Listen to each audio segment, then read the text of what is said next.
So after this incredibly long evolving process of what it means to make sculpture, and that's collecting the branches, bending the branches, coaxing them into forms, lots of wrapping and binding, and I think of that as breaking and healing of limbs. It's almost like caring for them or making them mine. So it's not just a bare branch that I'm using, I've created, I've made these parts. And I make lots and lots of parts at once, different shapes. And I suppose I think of all these different shapes as steps in a dance. And I'm bending them into all these forms that they don't really want to go into. They're like little dancers in a way.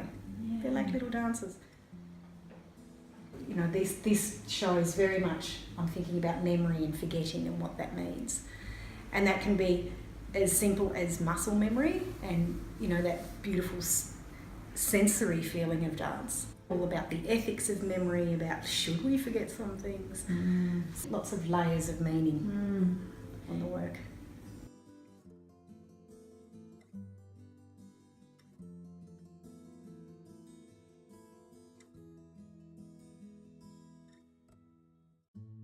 I can never draw before I've made the sculpture.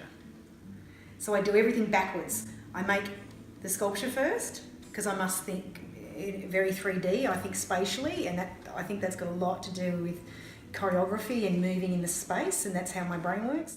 Then all the drawing comes.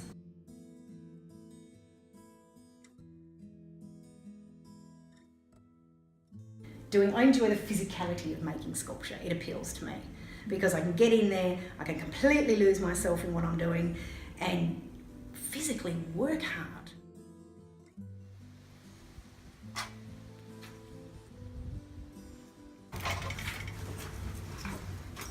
My very glamorous workspace. The reality of being a sculptor.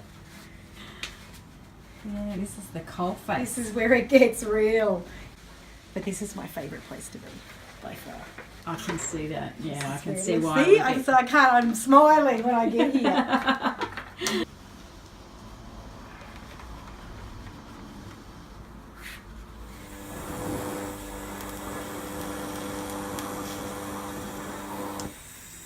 So it's an amazing thing, welding, because you intense heat into one place until it starts.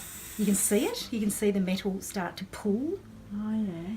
And that's when you can feed the other metal in, and it literally is just melting it together. It's so incredibly hot.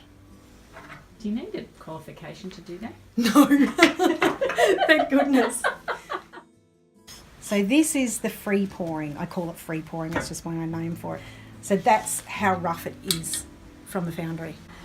And then hours and hours of this polishing. And that's your final stage to get this beautiful gold polish here.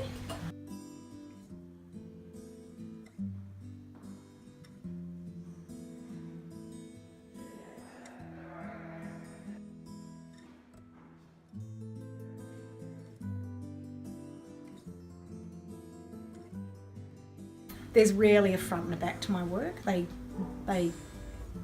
sit in a space and you can walk around them, which I think sculpture should be like that. It should not really just have a direct front. It has to be a three-dimensional object that works from every angle.